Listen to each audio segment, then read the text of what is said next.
Commander Zethkar looked at the stars through the main window of his ship and felt proud of his work. His blue skin showed many scars from years of meeting new alien races across the galaxy. Each scar told a story of a successful mission where he helped different species understand each other. The Valerian people were known for being good at talking to aliens and making peace between different worlds, his ship called. Star's Grace was on a normal patrol near the edge of space where humans lived. The Galactic Council had recently learned about humans and wanted to know more about them. From what Zethkar read in the files, humans were a young species who had just learned how to travel faster than light. They seemed friendly, but not very advanced compared to other races in the galaxy. The alarm on his ship started making noise. His assistant Velinara turned to him with her 4 eyes wide with concern. She pointed at the screen showing a ship in trouble floating in empty space. The ship was sending out a distress signal that meant they needed help right away. "Commander, we are getting a call for help from that ship," Velinara said in her musical voice. "The ship appears to be human based on the signal type." Zethkar nodded and walked closer to look at the information on his screen. The human ship was called Liberty's Edge and it looked badly damaged. Burn marks covered the outside and no lights were showing, which meant they had no power. His scanner showed there were 43 life forms still alive inside the ship. "What happened to them?" he asked. "The computer says pirates attacked them," Velinara replied. "It looks like they were carrying medical supplies to a colony world." When the attack happened, Zethkar felt sorry for the humans. Pirates were a big problem in this part of space and often attacked ships carrying important supplies. The Karthik marauders were especially cruel and would steal everything before selling the crew as slaves to the highest bidder. "Send them a message," he ordered. "Tell them we are coming to help." The face of a human male appeared on the screen. He had brown hair and tired eyes but managed to smile when he saw Zethkar. This was the first time the commander had seen a human up close, and he found them interesting to look at. They were smaller than most intelligent species he knew and seemed fragile. "Thank you for responding to our call," the human said. "I am Captain Jake Morrison. We really need your help." "I am Commander Zethkar of the Valerian Expedition Fleet," he replied. "We will bring your ship into our docking bay and help your wounded crew members." As they pulled the human ship inside, Zethkar watched the crew through the cameras. They moved around their ship checking damage and helping injured friends. A woman with black hair was treating wounded people with calm skill. The computer identified her as Dr. Lisa Shang, their chief medical officer. Another human was looking at the broken machines with great interest. This was engineer Pete Collins, according to the files. He seemed excited to see how Valerian technology worked, even though his own ship was badly damaged. When the airlock opened, Captain Morrison came aboard with several of his crew. They all looked tired and grateful for the rescue. Morrison shook hands with Zethkar in the human way of greeting. The commander had read about this custom and found it strange but friendly. "We cannot thank you enough," Morrison said. "The pirates destroyed our engines and took most of our supplies. We thought we were going to die out here." Dr. Chang worked with the Valerian medical team to help the wounded humans. She was quiet and focused on her work, but always said thank you when the alien doctors helped her. Collins kept asking questions about how everything worked on the Valerian ship. He seemed amazed by technology that was normal for most galaxy species. "Your people are very curious," Zethkar told Morrison as they walked through the ship. "We like to learn new things," the captain replied. "This is all very new to us.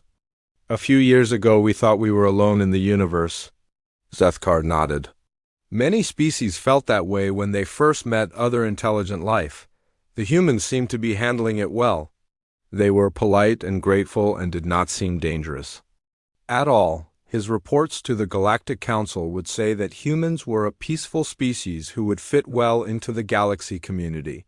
The medical teams finished helping the wounded, and Collins had seen enough of the ship to be satisfied. Morrison gathered his crew and thanked everyone again for their help.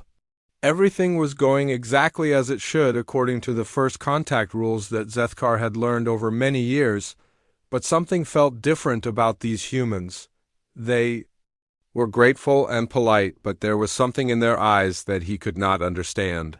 When they thought no one was watching, they would look at each other and nod slightly. It was like they were having conversations without speaking. The peaceful moment ended when alarms started ringing throughout the ship. Velanara rushed to her station and checked the long-range sensors. Her 4 eyes went wide with fear as she read the information. "Commander," she said with worry in her voice, 15 ships just appeared on our sensors. They are Karthik marauder vessels and they are heading straight for us? Zethkar felt his blood turn cold. 1 or 2 pirate ships he could handle, but 15 was an army. The Karthak were known for their cruelty and their powerful weapons. They had destroyed entire colonies and sold the survivors as slaves across the galaxy. Captain Morrison and his crew did not seem surprised by this news. In fact, they seemed to become more alert and focused. Collins stopped looking around like a tourist and started studying the tactical displays with great interest. Dr. Chang finished putting away her medical supplies and stood ready for whatever came next. "It looks like they followed us here," Morrison said calmly. "I'm sorry we brought this trouble to your ship." But Zethkar noticed something strange. The humans did not look scared. They looked ready. The space around them suddenly filled with massive ships appearing from nowhere. Zethkar watched in horror as 15 Karthik vessels took positions around his single patrol ship. Each enemy ship was 3 times larger than Star's Grace and covered with weapon systems that could destroy entire planets. The largest ship moved to the front of the group. Zethkar knew this had to be the command vessel of War Chief Groktar, the most feared pirate leader in this part of the galaxy. Groktar had conquered 12 different species and turned their home worlds into smoking ruins. His reputation for cruelty was known across hundreds of star systems. A message came through the communication system. The voice was deep and filled with hatred when the computer translated it into words Zethkar could understand. The image on the screen showed a creature that looked like a walking nightmare. Groktar stood over 4 meters tall with black armor covering his body. His face had too many teeth and his eyes glowed red with anger. "Valerian ship," the war chief spoke with menace. "You will give us the humans immediately. Our buyers have special plans for this species and they pay very well for fresh specimens." Zethkar felt his hands shake as he looked at the overwhelming force surrounding his ship. Valerian military training taught him to look for peaceful solutions first. But sometimes there was no choice but to fight. His ship had good weapons and strong shields, but not enough to handle 15 enemy cruisers at the same time. "If you refuse to cooperate," Groktar continued, "we will take your crew as well. Valerian slaves bring good prices in the outer markets." The pirate leader's threat made Zethkar's blood boil with anger. No civilized species should treat thinking beings like property to be bought and sold. The Galactic Council had laws against slavery, but the Karthak did not care about laws or rules. Zethkar looked at Captain Morrison and his crew standing nearby. The humans were listening to every word, but their faces showed no fear. Morrison exchanged quick glances with Dr. Chang and Collins. It was like they were having a conversation without speaking words. "We cannot abandon them," Zethkar told his own crew, though his voice shook with worry. "Council law requires us to protect all thinking beings from slavery and harm." Velanara worked at her station trying to find options. Her 4 eyes moved quickly as she checked weapon systems and shield strength. The numbers were not good. Their ship could fight well against 1 or 2 enemies, but 15 ships meant certain death for everyone. "Commander," she said quietly, "our shields can hold for maybe 10 minutes against that much firepower." "It will not be enough time to escape." Zethkar nodded and turned to the human captain. He felt terrible about what he had to suggest, but there might be one chance to save some lives. "Captain Morrison," he said with sadness in his voice, "my ship will try to create an opening in their formation. If we can break through their line, you might be able to reach the asteroid field and hide until help arrives." The human captain smiled when he heard this plan. Zethkar had learned that humans smiled when they were happy or found something funny. But this smile was different from the grateful expression Morrison had shown before. This smile made the commander feel uncomfortable in a way he could not explain. "That is very kind of you, Commander," Morrison replied in a voice that sounded strange, "but I think you do not understand what is really happening here." Collins stopped pretending to be interested in the ship's systems and moved to a control panel that Zethkar had not noticed before. Dr. Chang put away her medical supplies and stood with her hands behind her back in a position that looked almost military. "What do you mean?" Zethkar asked, though he was starting to suspect that something was very wrong with his understanding of the situation. Morrison walked to a communications station that definitely had not been there when the humans first came aboard. The equipment looked much more advanced than anything a medical supply ship should have. He pressed several buttons and spoke into a device that appeared from nowhere. "Liberty's Edge to Battle Group 7, he said in a voice that was completely different from before. "We have multiple hostile contacts at our position. Request immediate assistance. Authorization code is Omega 77. Zethkar felt his world turn upside down. Battle Group 7 was a military designation. Medical supply ships did not have battle groups. Medical supply ships did not have authorization codes for military operations. The space around them began to shimmer and bend as new ships prepared to arrive. But these were not gentle appearances like civilian vessels made. The fabric of space-time was being torn apart by military-grade jump drives that could move entire fleets across the galaxy in seconds. "Commander," Dr. Chung said as she moved to another control station, "I apologize for the deception. We needed to confirm that the Karthek were using this space route for their slave-hunting operations." Collins looked up from a display that now showed tactical information covering 3 star systems. "The medical supplies were real, but this is a long-range reconnaissance vessel. We have been tracking these specific pirates for 6 months. Zethkar's mind struggled to process what he was hearing. The grateful refugees were not refugees at all. The primitive humans were not primitive. The helpless victims were something else entirely. Your council databases listed us as recently achieved faster than light travel, did they not?" Morrison asked with that same uncomfortable smile. "That information is technically correct. We achieved it about 300 years ago. The first human ship materialized in a flash of light that hurt to look at.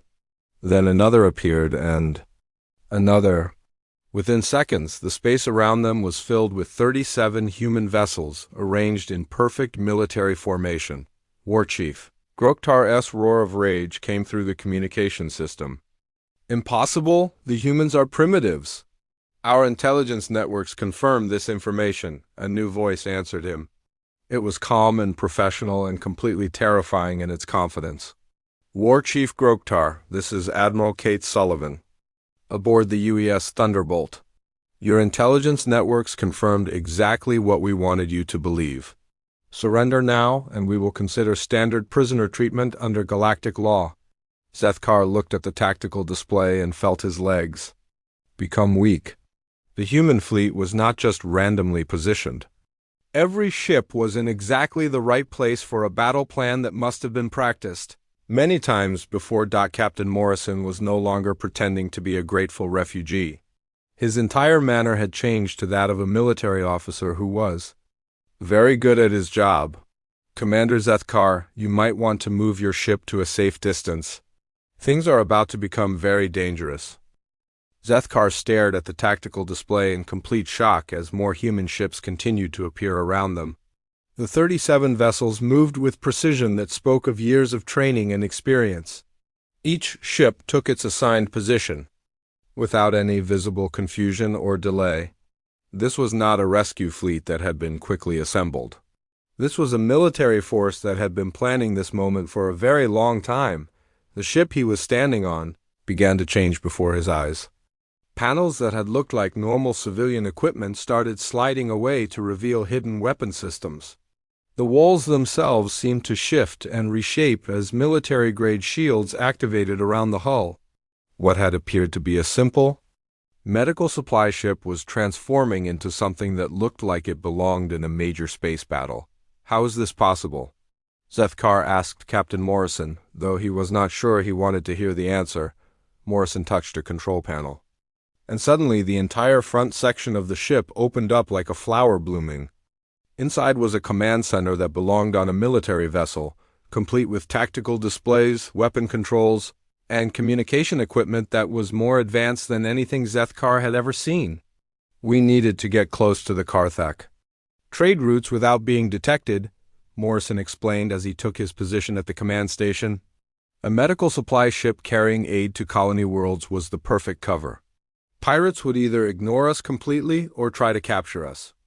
For the supplies, Dr. Chang moved to a station that was clearly marked for intelligence operations. Her medical equipment was still real, but it was only a small part of what she actually did. "We have been tracking Groktar's fleet for 6 months," she said while bringing up holographic displays showing pirate movements across multiple star systems. "They have been taking humans from our outer colonies and selling them to buyers in the dark sectors of space." Collins walked over to what Zethkar now realized was a weapons control station. The young engineer who had seemed so amazed by alien technology was actually a military specialist who knew exactly how every system worked. "The Liberty's Edge is a Phantom-class reconnaissance vessel," he said with pride. "We can look like anything we want to look like." Admiral Sullivan's voice came over the communication system again. "War Chief Groktar, you have 30 seconds to begin powering down your weapons. After that, we will consider your actions too. Be hostile intent." Groktar's response was filled with rage and disbelief. "You cannot be serious. 15 ships against 37 is still good odds. Human technology is primitive compared to Karthak military power." Zethkar looked at the tactical display and realized something that made his blood run cold. The human ships were not just positioned randomly around the pirate fleet. They had formed a perfect sphere with the Karthak vessels trapped in the center. Every angle was covered, every possible escape route was blocked, and every human ship had clear firing lines that would not hit their own forces. "Admiral," Morrison spoke into his communication device, "all reconnaissance objectives have been completed. We have confirmed pirate movements, identified their supply routes, and gathered intelligence on their buyer networks. Permission to engage?" "Permission granted, Captain," came the reply.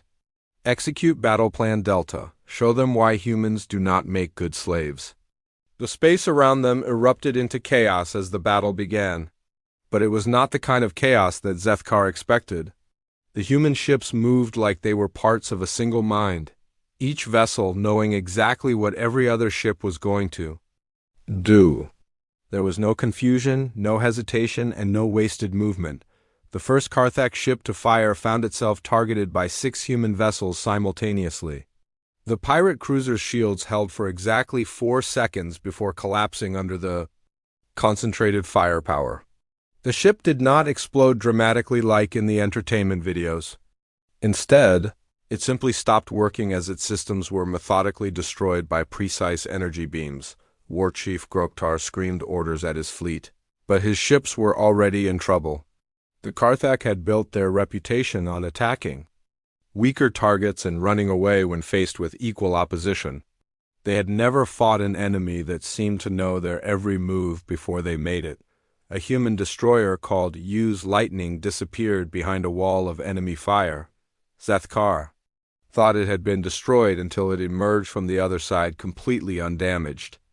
The ship's shields had absorbed the attack while its weapons found weak points in 2 pirate vessels.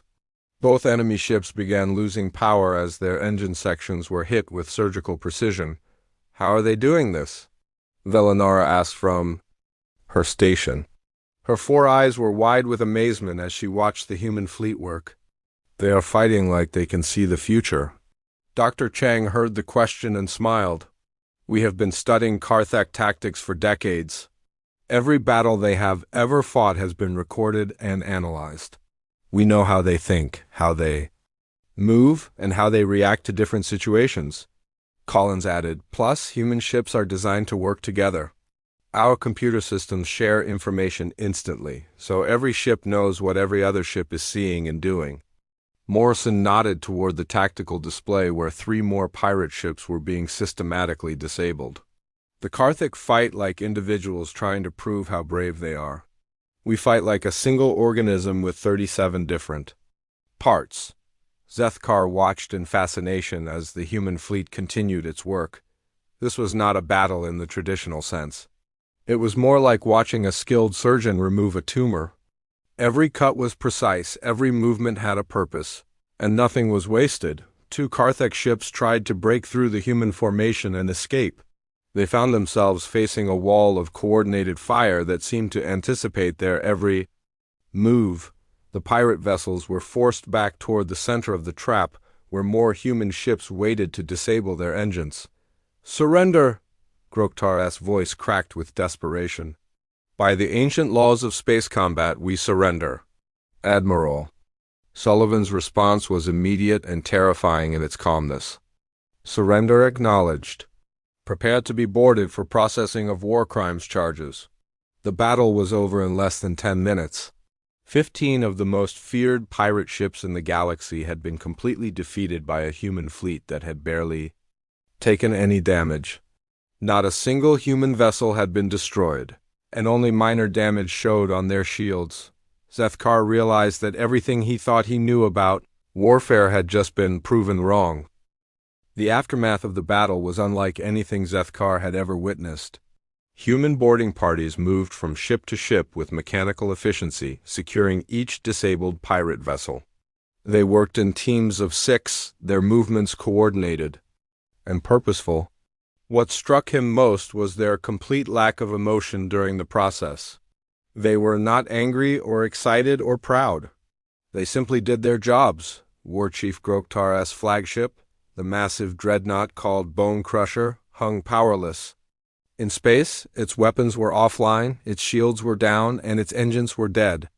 The ship that had terrorized dozens of star systems was now nothing more than a floating metal box waiting for human soldiers to come aboard. "Commander," Morrison said as he stood beside Zethkar at the tactical display, "would you like to observe the boarding operation?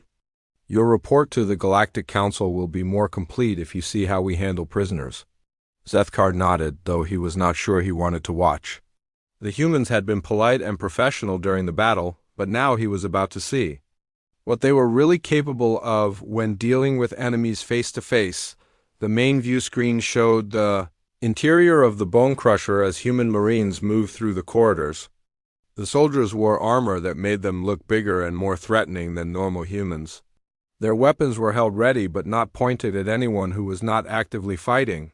Karthik warriors were 3 meters tall with natural armor plating and claws that could tear through steel. They had conquered dozens of worlds and had never met their match in close combat.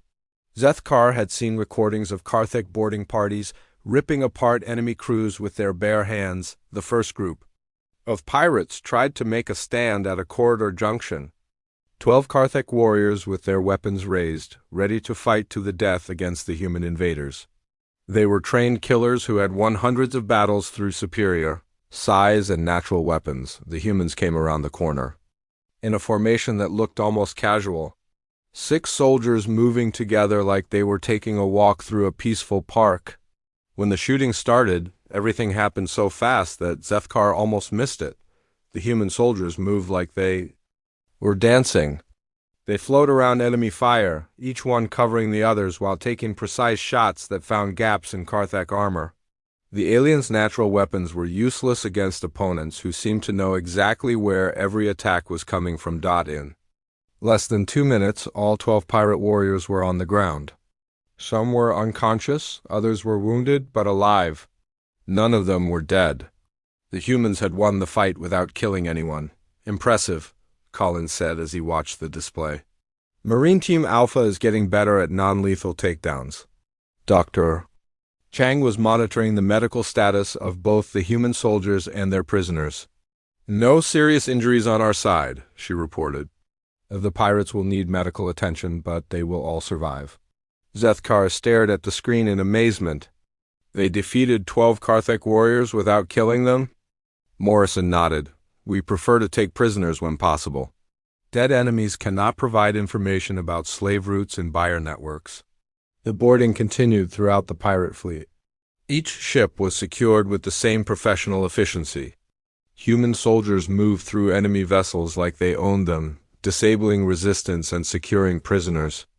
The Marines worked with medical teams to treat wounded pirates, even though these same aliens had been trying to kill them moments before. But what truly frightened Zethkar was not the skill of the human soldiers. It was their faces. Through the security cameras, he could see the expressions of the Marines as they worked. They were calm, focused, and completely in control. They showed no anger toward their enemies, no excitement about victory, and no fear of the dangerous aliens they were fighting. They looked like they were doing routine maintenance work. War Chief Groktar himself was found on the bridge of his flagship, surrounded by his personal guard. The pirate leader was over. 4 meters tall and armed with weapons that could cut through starship hulls. His reputation for personal combat was known throughout the galaxy. 6 human Marines walked onto the bridge and surrounded him. Groktar roared a challenge and raised his weapons, ready to die fighting like a warrior. The humans looked at each other, nodded once, and then did something that made Zethkar's blood run cold. They smiled. The fight lasted exactly 37 seconds. When it was over, Groktar was unconscious on the floor with restraints around his arms and legs. His personal guard were all alive but defeated. The humans had captured the most feared pirate leader in the galaxy like he was an unruly child. Medical team to flagship bridge, one of the Marines said into his communication device. We have prisoners requiring treatment for stunning and minor injuries. Admiral Sullivan's voice came over the communication system. All vessels report boarding operations complete. Total prisoners captured, 437. Total enemy casualties, 0. All pirate vessels are secured and ready for transport to tribunal facilities. Zethkar felt dizzy as he tried to process what he had just witnessed. The humans had not just defeated the Karthik fleet. They had captured it completely without killing anyone. Every pirate was alive, every ship was intact, and every piece of evidence was preserved for legal proceedings. This is impossible, he said to Morrison. No species can fight with such precision and restraint. Combat is chaos and confusion and mistakes. Morrison's expression became serious. Commander, what you saw today was not really combat. It was law enforcement on a large scale. These pirates have been committing crimes against human citizens. We came here to arrest them, not to start a war. Dr. Chang looked up from her medical reports. We have been tracking these specific individuals for months. We know their names, their ranks, their personal histories, and their individual crime records. This was not a random battle. This was a planned police operation. Collins added, every Marine on those boarding parties has studied detailed files on every pirate they might encounter. They knew exactly how each enemy would fight before the first shot was fired. Zethkar realized that he was looking at something completely new in galactic history. These humans did not just fight their enemies. They studied them, learned about them, and then defeated them with knowledge instead of just superior firepower. What happens now? He asked. Admiral Sullivan's image appeared on the main screen. She was an older human woman with gray hair and eyes that seemed to see everything. Now we process the prisoners according to galactic law, return stolen property to its rightful owners, and submit our evidence to the appropriate tribunals. She paused and looked directly at Zethkar. Commander, your government will want to know about this operation. We would appreciate your honest report about what you observed here today. Zethkar nodded slowly. His report would change everything. The galaxy thought it knew about humans. They were not primitive newcomers to space travel. They were something far more dangerous than any military force the galaxy had ever seen. They were patient hunters who turned law enforcement into an art form. Hours later, Zethkar found himself aboard the human flagship UES Thunderbolt, still trying to understand what he had witnessed. The ship was enormous, easily 5 times larger than his own vessel, but it felt more like a floating city than a military warship. Corridors were wide and well lit, with artwork from dozens of different worlds decorating the walls.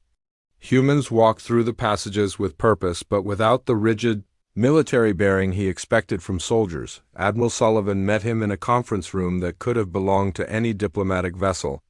Comfortable chairs surrounded a polished table, and holographic displays showed peaceful images of stars and planets. Coffee and other refreshments were available, including synthetic nutrient solutions suitable for his species. "I apologize for the deception we practiced on you," Sullivan said as she poured herself a cup of coffee. "Most species we encounter prefer to meet us when they feel ready, rather than being surprised by our true capabilities." Zethkar accepted a nutrient solution and tried to organize his thoughts. "Admiral, your files in our databases list humans as having achieved faster than light travel only recently. They describe your people as a young species with limited technology and peaceful intentions." Sullivan smiled and activated a holographic display that showed the Milky Way galaxy. Blue dots appeared across the image, marking locations that the galactic databases had listed as unexplored or uninhabitable. There were thousands of them, spread across regions that other species had written off as empty space. "We have been watching the galaxy for about 200 years, she explained. "Learning languages, studying cultures, trying to understand how we might fit into the larger galactic community. The answer, unfortunately, is that we probably do not fit very well." Dr. Chang entered the room carrying a datapad filled with information about the captured pirates. She had changed from her medical clothing into a military uniform that showed her rank as commander. "We finished processing the prisoners," she reported. 437 individuals charged with slavery, piracy, and crimes against sentient beings. All evidence has been documented and prepared for tribunal review. Collins joined them, also wearing a military uniform that identified him as a lieutenant in the Human Intelligence Service. "We found extensive records on their ships about slave trading operations," he said while bringing up holographic displays. "They have been taking people from 17 different species and selling them to buyers in the Outer Rim territories." Zethkar studied the information with growing horror. The scale of the Karthak operation was much larger than anyone had realized. They had been stealing sentient beings from across the galaxy and treating them like cargo to be bought and sold. "This has been going on for decades," Sullivan continued. "The Galactic Council knew about some pirate activity, but they did not understand the full scope of the problem. We decided to investigate it ourselves." "Why?" Zethkar asked. "These pirates were not just targeting humans. They were taking prisoners from many different species." Admiral Sullivan's expression became serious. "Commander, we learned a long time ago that evil anywhere is a threat to good people everywhere. When someone starts treating thinking beings like property, it becomes everyone's problem." Collins brought up another display showing human colonies scattered across space. "We have been expanding quietly for 2 centuries, establishing settlements in places other species considered worthless. Desert worlds, ice planets, radiation-soaked systems that most aliens avoid. We learned to adapt instead of looking for perfect conditions." Dr. Chang added, "Every human colony has defensive capabilities and communication links. When the Karthak started raiding our outer settlements, we knew about it immediately, but we also knew they were raiding other species." Zethkar began to understand the scope of what he was dealing with. "So you decided to stop them?" "We decided to arrest them," Sullivan corrected. "There is a difference. We could have destroyed their ships and killed everyone aboard, but that would not have helped their victims or prevented future crimes." The Admiral activated another display showing the processing of captured pirates. Human medical teams were treating wounded Karthak warriors with the same care they gave their own people. Legal officers were documenting crimes and preparing evidence for galactic tribunals. Everything was being done according to established law. "We spent 6 months tracking their movements and identifying their leadership structure," Collins explained. "We knew exactly who was involved, what crimes they had committed, and where their bases were located. Today's operation was planned to capture specific individuals responsible for specific crimes." Zethkar felt overwhelmed by the implications. You have been operating in our space for months without our knowledge. Not just your space, Dr. Chung said quietly. We have been tracking Karthik operations across 12 different galactic sectors. This required cooperation from human settlements and intelligence networks that most species do not know exist. Admiral. Sullivan leaned forward in her chair. Commander, what you witnessed today was not a military operation in the traditional sense. It was a law enforcement action conducted by people who believe that justice should be available to everyone, regardless of what species they belong to. The room fell silent as Zethkar tried to process everything he had learned. The humans were not primitive newcomers to galactic civilization. They were an advanced species that had been quietly building their own civilization while studying everyone else. They had technology that surpassed most known species, but they used it for protection and law enforcement rather than conquest. What happens now? He asked finally. Now we turn the prisoners over to the proper authorities for trial, Sullivan replied.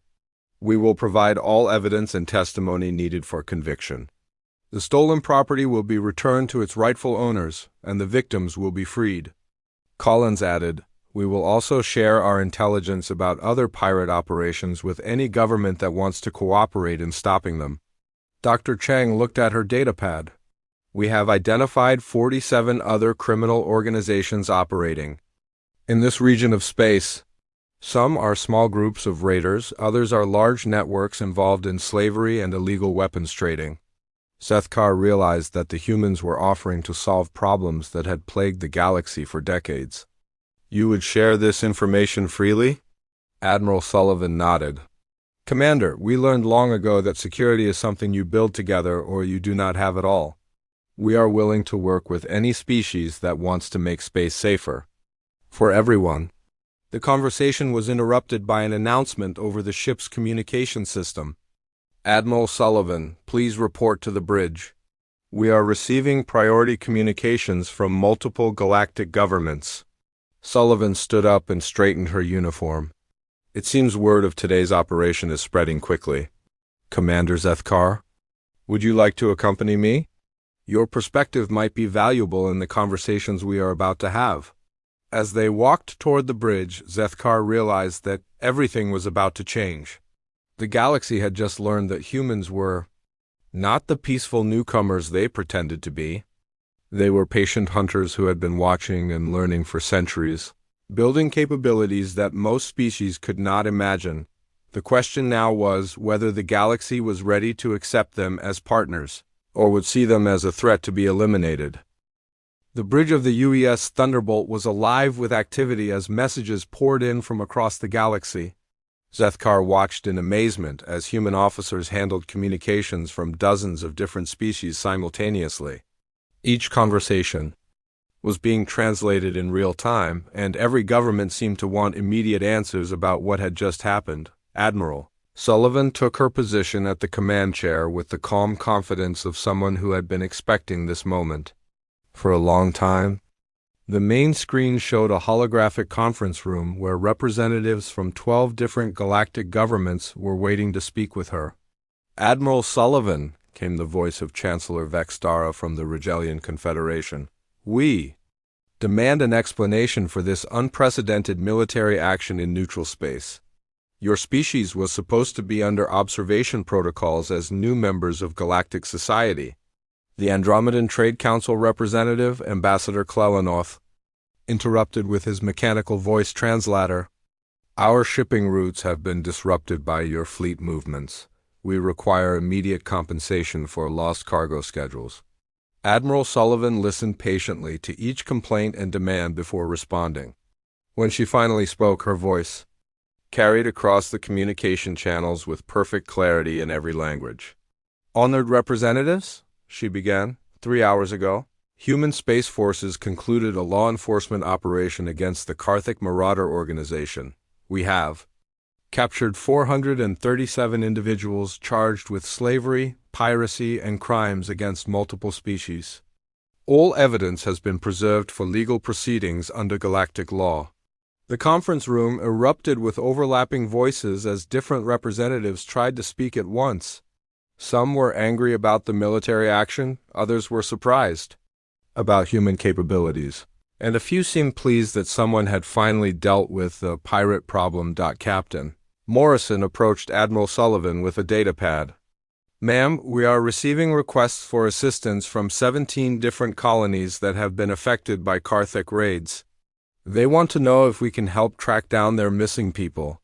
Dr. Chang reported from her station. "We have confirmed the locations of 6 slave markets where Karthik prisoners were being held. Human rescue teams are standing by for deployment if we receive permission from local authorities." Zethkar realized he was witnessing history being made. The humans had just announced themselves to the galaxy as a major power, but they were doing it by offering help instead of making threats. Ambassador Threlson from the Galactic Council's Security Committee managed to speak over the other voices. "Admiral Sullivan, our records indicate that humans achieved faster-than-light travel only recently. How is it possible for your species to mount an operation of this scale?" Sullivan activated a holographic display that showed the true extent of human civilization. Thousands of blue dots appeared across the galaxy, marking colonies, research stations, and defensive positions that had been hidden from galactic databases for decades. "Honored Ambassador," she replied, "humans have been traveling between stars for over 300 years. We have been studying galactic civilization during that time, learning your languages and customs while building our own communities in regions of space that other species found unsuitable." The revelation sent shock waves through the conference room. Species that had considered themselves the dominant powers in the galaxy were suddenly looking at a civilization that had been growing quietly in their shadows. Chancellor Vextara's voice shook with anger. "This is an act of deception that threatens the stability of galactic order. How do we know your intentions are peaceful?" Collins stepped forward with another datapad. "Admiral, we are receiving confirmation that the freed slaves from Karthik ships include citizens from every species represented in this conference. The victims are asking to be returned to their homeworlds immediately." Admiral Sullivan nodded and turned back to the holographic conference. "Representatives, we have rescued over 2,000 sentient beings from Karthik slave ships. Among them are citizens of your own worlds who were taken during pirate raids over the past 5 years. We are prepared to return them to their families immediately." The angry voices in the conference room suddenly became much quieter. It was difficult to condemn someone who had just rescued your own people from slavery. Ambassador Clelanoth was the first to change his tone. "Admiral, the Andromedan Trade Council would like to express gratitude for the return of our missing citizens. Perhaps we should discuss how to prevent future pirate activities." Dr. Chang brought up medical reports on her screen. "We have also recovered extensive medical data from the slave ships. The Karthak were conducting illegal experiments on prisoners from multiple species. This information could be valuable for treating victims and preventing future harm." Zethkar watched as the conversation shifted from accusations to cooperation. The humans had not just demonstrated their military capabilities. They had proven their commitment to protecting all sentient life, regardless of species. Admiral Sullivan stood up and addressed the conference with quiet authority. "Representatives, humanity did not reveal itself to become another competing power in galactic politics. We revealed ourselves because we believe that justice and security are responsibilities that all civilized species should share." She gestured to the data showing rescued slaves and captured criminals. "We have spent 2 centuries learning about your cultures and your laws. We have built our civilization to be compatible with galactic society. We do not seek conquest or dominance. We seek partnership in making space safer for everyone." Chancellor Vextara spoke more carefully this time. "Admiral Sullivan, the Galactic Council will need time to process these revelations. However, we acknowledge that your actions today have solved a problem that our own forces were unable to address." Ambassador Threlson added, "The Council would like to invite human representatives to participate in upcoming security discussions. It appears we have much to learn from each other." As the conference ended and the various representatives signed off, Admiral Sullivan turned to Zethkar. Commander, your report to the Valerian government will be very important. How you describe what happened here today could influence how the galaxy responds to humanity's emergence. Zethkar looked around the bridge at the human officers who had just changed galactic history. They were returning to their normal duties with the same calm professionalism they had shown during the battle. To them, rescuing slaves and capturing criminals was not a historic moment. It was simply the right thing to do. Admiral, he said finally, I will report that I witnessed the most advanced law enforcement operation in galactic history. I will also report that humanity appears to be exactly what the galaxy needs right now. Sullivan smiled and extended her hand in the human gesture of friendship. Commander, we look forward to working with you and your people. The galaxy is a big place and there is room for all of us to build something better together. As Zethkar shook her hand, he realized that the day he fought alongside humans and witnessed real terror was not the day he learned to fear them.